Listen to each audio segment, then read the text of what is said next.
A huge word of thanks to all of our volunteers today. You know, people are here really early in the morning working in the sound booth and live streaming, and to Josh and the team here early, to all of our ushers and greeters, and someone was here really early making coffee for you today. So if you see someone this morning that's created a space for you to enter in into worship, make sure you say thank you to them on your way out the door. It will be an encouragement and a gift to them. A number of years ago, I was attending a conference in California, and so I had flown there all day, and I had actually slept in and woke up at 7 a.m. my body time, okay? The problem is that was 3 a.m. California time because of the 4-hour time difference. Now, the conference I was attending did not start until 6 o'clock that night, and so I sat there realizing I got a bit of time on my hands here. So I got thinking, well, I'm in California. There's got to be something to explore and do. And so I got out Google Maps and I kind of got it looking around, and then I saw Yosemite National Park. And I thought, oh my goodness, I am going to Yosemite National Park. Now, it's a 3-hour drive from where I was straight south to Yosemite National Park. But it was 3 a.m. in the morning. I had lots of time. And so I jumped in my car, grabbed coffee, grabbed breakfast, and I hit the road. And when I pulled into the park, everybody was kind of gathering up on a hill, preparing to watch the sunrise, which had just started, to catch it on film as it shone off what's called the dawn wall. Those of you Mac users will recognize this wall because it was our screensaver a few OSs ago.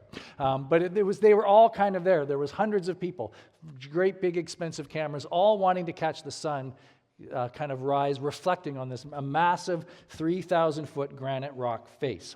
I decided to go stand at the foot of it. I just wanted to get right at the very edge and look straight up at this giant wall and just kind of be there and be in the presence of this foreboding rock structure. So I do that. I park and I go down, and I'm kind of standing right about as close as I can get to the wall because I've got part of it roped off. And there's a number of people there as well, and they're all talking.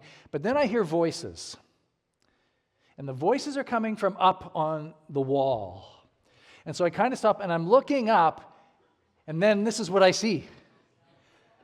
People are camping on the wall.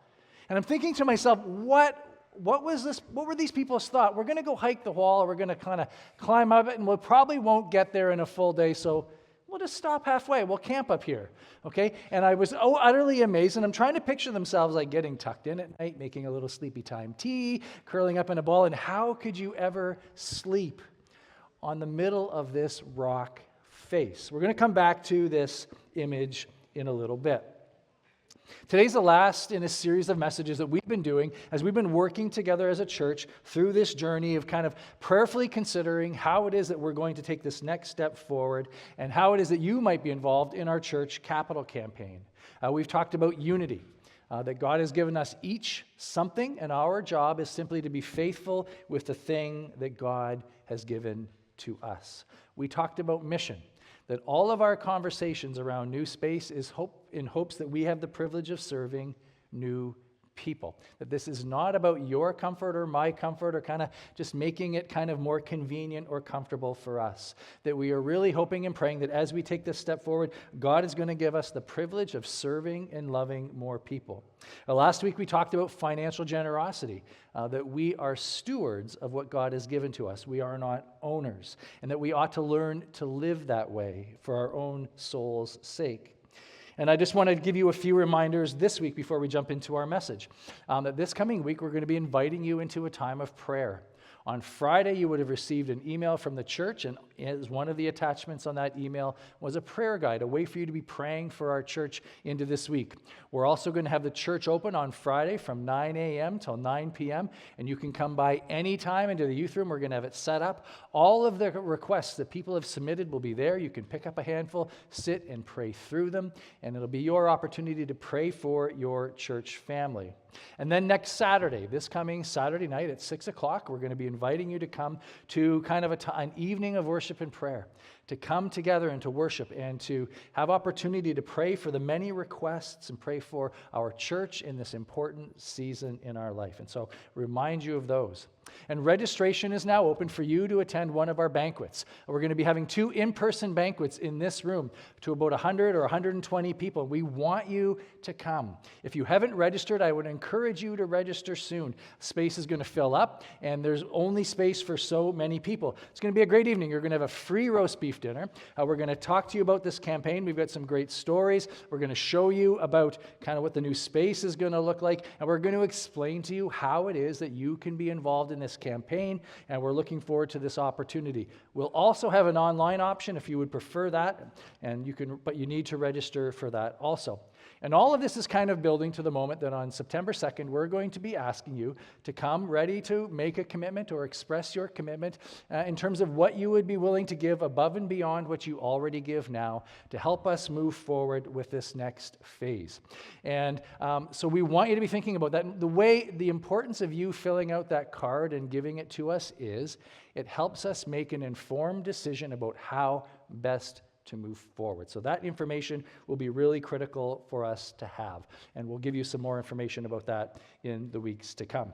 So we talked about unity, we've talked about mission, we've talked about generosity, and today I want to talk about the thing that matters most to you, it matters most to me, and it matters most to really the work that we are about as a church. And so let's turn to Joshua chapter 3. Joshua chapter 3, verse 1.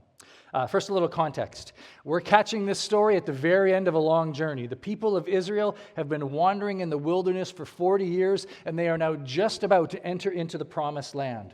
They're on the verge. One more step to go in order for them to cross, in order to enter into this land. They are so close. And they've kind of stopped because there's a large river that they need to cross. And while they are stopped, the Lord uses this as another opportunity to reinforce to the people what matters most. Let's start reading at chapter 3, verse 1. Early in the morning, Joshua and all the Israelites set out from Shittim, and they went to the Jordan, where they camped before crossing over. After 3 days, the officers went throughout the camp, giving orders to the people. When you see the Ark of the Covenant, kind of their portable chapel, if you will, when you see the Ark of the Covenant of the Lord your God and the priests who are the Levites carrying it, you're to move out from your positions and follow it. Then you will know which way to go, since you have never been this way before. But keep a distance of about 1,000 yards before you and the ark, and do not go near it. So the people are about to cross over. This is their graduation day. They've been journeying for 40 years. This is that key moment where they now are about to not just change their physical location, they're about to change their kind of identity. This is going to be the time when we become inheritors of the promised land that God has given to us. And you'll notice the language that Joshua gives to them. He recognizes, you've not been here before. You're entering into a brand new season, a brand new chapter of life, a brand new kind of sense of identity as my people, but you have not been here before. It's exciting because the Lord has brought you to this point, but it's also unfamiliar, and it may even feel a little overwhelming. You've had these moments in your own life when you've been somewhere you've never been before. You get a new job, you sign a mortgage, you apply for college, you ask somebody to marry you. And you're entering a new chapter of life. The old chapter is gone. You're leaving it behind. You're entering into a new chapter in the old ways. And that can be exciting. There's all kinds of exciting things about that. It can also be disorienting. And it can also be a little bit scary. We're going through this as a church right now as we take this step forward. It's exciting, but it's also a little disorienting. It might feel a little scary to you as well. Let me just remind you, in the last 5 years, all that has happened, I know this is true of every local church, but let me just speak to us, of all the change that has happened in just 5 years. I mean, 2020, January, February, we're just cruising along, having a real good time, all is good. Boom, shut down. You all go home, and we're sitting here on the stage with a microphone and a camera in a completely empty room for way too long. Right? Think about how big of a change that was. And then we're allowed to meet together again, and we come back, but now we come back, and our church is different. It's wonderful. We've got all these new people. It's fantastic. As I visit with people who've grown up in this church their whole life, they will say to me, look, it's so exciting, but it's also a little disorienting. You know, there used to be a day when I would come here and I'd look up on the platform and I knew everybody up there. I knew all of their names. In fact, I probably had them in Sunday school at one point, right? It's different. It's trying to get used to the new thing. I visit with people who are new to our church in the last few years, and they say, look, we're happy to be here. We're happy to make this our spiritual home, but it's not like the church we attended. In my old church, I knew how everything worked. I knew how everybody did stuff, and they did it the right way, not like the way we do it here, of course. There was a sense that, you know what, that was familiar. And now we find ourselves in a new place. And we're all kind of in the same space a little bit. So the question becomes, what do we do when we find ourselves in a place that we've never been before? What do we do when we find ourselves somewhere we've never really been before? We're getting ready to cross over into something new. This is what's going on in this text. It's what's going on in our church. And I think anytime we're in a new space, anytime we're about to enter something brand new, the question becomes, and it forces us to ask and examine ourselves, what or whom will we place our trust? When things are no longer comfortable, where will I place my trust to see me through? When things are no longer the same, where will I place my trust in order to see me through this new season? Let's keep reading verse 5, Joshua 3. Joshua told the people, consecrate yourselves or make yourself holy. Go through a process of reflection and kind of dedicating yourself, for tomorrow the Lord will do amazing things among you. Joshua said to the priests, take up the ark of the covenant and pass on ahead of the people. So they took it up and they went on ahead. And the Lord said to Joshua, today I will begin to exalt you in the eyes of all Israel, so that they may know that I am with you as I was with Moses. Tell the priests to carry the ark of the covenant, and when you reach the edge of the Jordan waters, go and stand in the river. So this passage takes place at the end of a long 40-year journey. Imagine it like a discipleship camp that lasted 40 years, and the person that built it was also the same person that created the TV show Survivor. It's got all of these challenges that you kind of have to accept and work through all along the way just to survive. This has been the people of God for 40 years. Abandoning the old way of trusting in Egypt and learning to trust the Lord. Abandoning the way of trusting Pharaoh to provide for you and now learning for the Lord to provide for you. Not just like food and water, direction, comfort, discipline, all of it. They've been in this season of learning to trust. And now they're about to take their last and final test. And the Lord gives them two commands. First, make yourself holy, and then stand in the river. In other words, choose today if you're really going to be my people. We've been working on this for 40 years, but today's the day. I want you to choose. Will you be my people? Will you obey me? And then, if so, move. Move.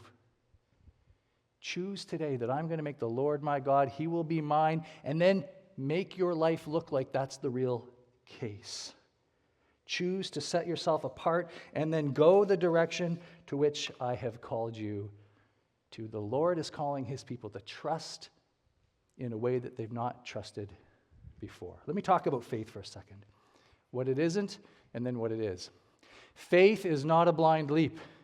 It's not saying, I'm going to climb up the dawn wall and just kind of hope it all works out.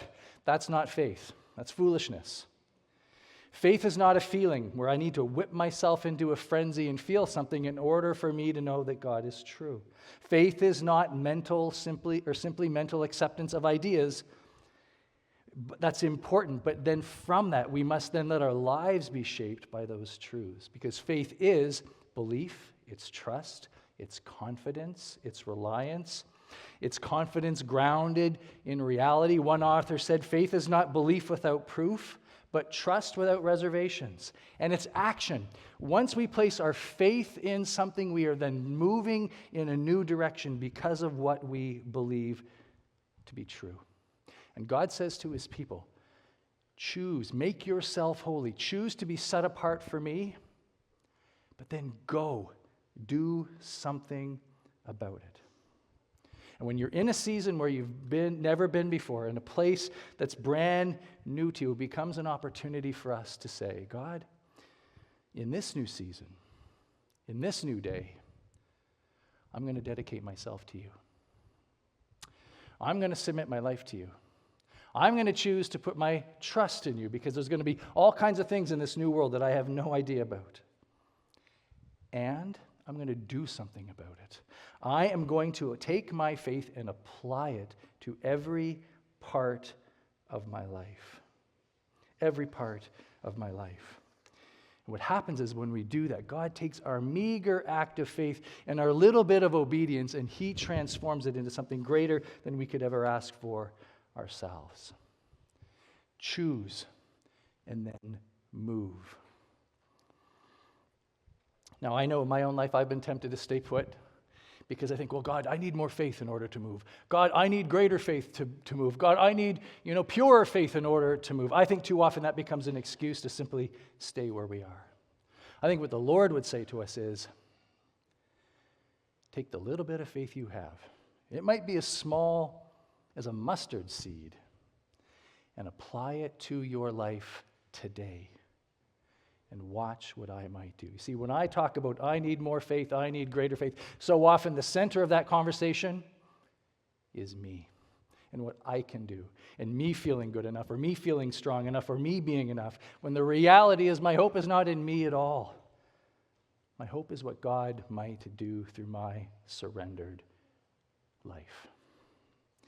I think God would say, take the faith that you have right now, the little bit that it might be, and apply it to something in your life where you're not applying it right now.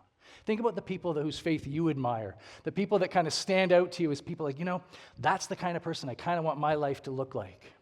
I'm guessing it's not because they have lots of information about faith that impresses you. I'm guessing there's something about the quality and the texture and the character of their life that stands out to you. And that's because they have applied their faith to their life. So where in your life have you not applied your faith? Are there aspects of your life you've just kind of said, no, I am not letting God be Lord of that area. I'm going to kind of do my thing with that part, and I'll just try to follow him with these few parts over here. Maybe it's relationships, maybe it's friendships, maybe it's some of your behaviors, some of your values, some of your priorities. Where is God saying to you today, take that little bit of faith you have and apply it now to your life? Because here's what we know. You know this. I know this. We can have spiritual habits where we get up each day and read our Bibles and pray and we go to church and still never really apply our faith to our life. That's completely possible, right? We can do that really quite easily and then also kind of feel good about ourselves because, hey, you know what? We're doing all the right things, even though we really aren't living it out in a part of our life, right? You might think that about being here this morning. I mean, hey, I come and sit in this room between 9:30 and noon, and certainly that's got to be helping me grow in my faith, right? Maybe. Maybe. Let me give you an example of maybe not. Maybe 3 years ago, it was before we had air conditioning on Sunday mornings. And it was summertime. I just remember it was hot in here, and we had all the doors open. And it was probably 7:45, 8 a.m., and I was in my office, and all of a sudden I heard somebody run into the building. Now, most of you are keen to be here on Sundays, but this person was really keen to be here. They ran in, came into the foyer, they came in through the entrance here, and they sprinted down this lane. They came up over here, and they came right up on the stage.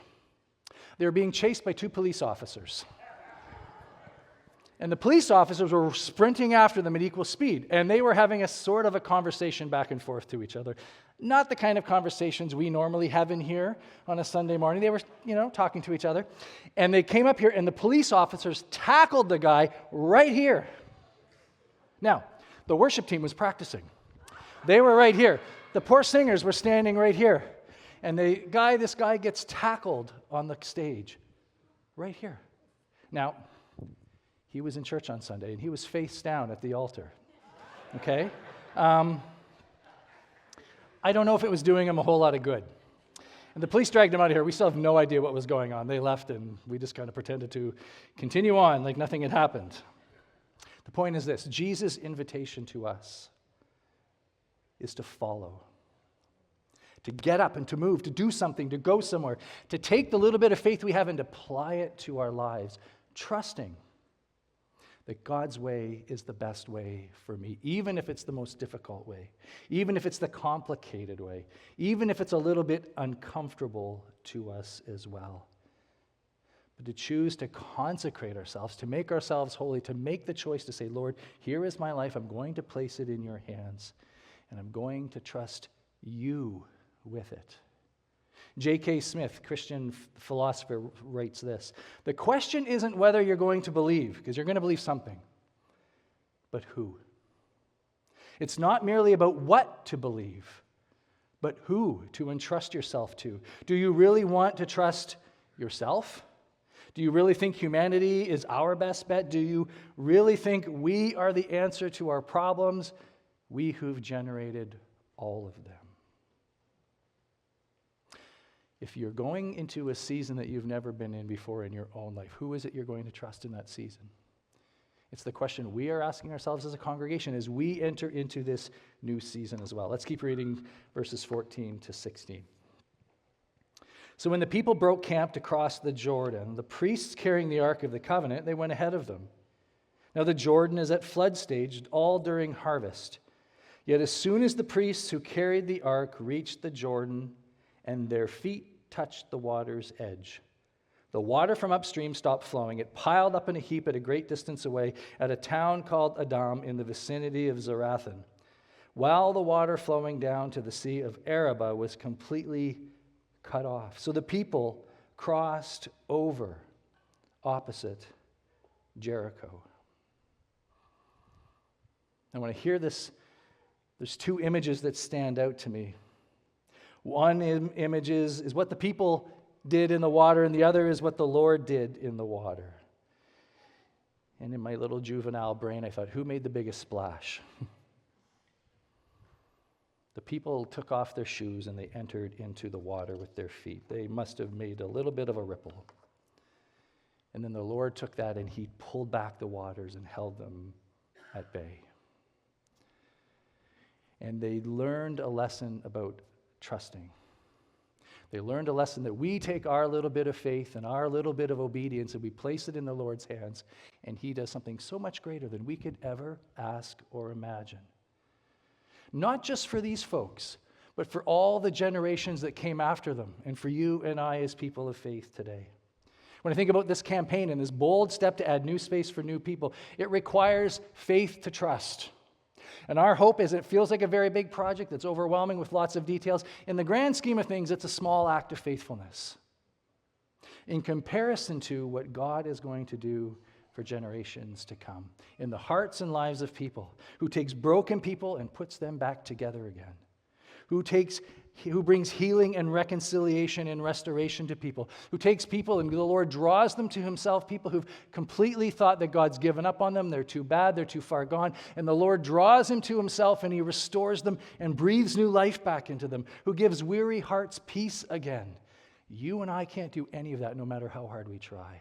We can create space for it to happen, but it's the Lord who brings people back to life. So our little bit of faithfulness on this project generates something so much more substantial than we could ever imagine as the Lord takes our faithfulness and takes it and runs with it. And this is our hope. We choose to trust the Lord and do our part, but the Lord takes our faithfulness and does more than we could ask or imagine. So whether you are in a new place that you've never been in before and you're wrestling with what does it look like to trust the Lord in this season, or whether it's us as a congregation wrestling with this question today, it comes down to this: where will you put your trust? Whom are you going to trust as we take this step forward? If we go back to this disturbing image of people camping overnight on the dawn wall and ask, how is it they could close their eyes and have any peace? It's because they were anchored to a 3,000 high giant wall of granite, and they knew that wall was not going anywhere. For you and I in this new season, We're invited to place our trust into the hands of the one who's been faithful to us in the past, who's promised to take our meager acts of faithfulness and use them to change lives into eternity, who's promised to be there with us no matter what, who's promised to give us the things that we need in each and every season. That is our confidence. And it's my hope today that you will put your faith in Jesus. Let me pray for us.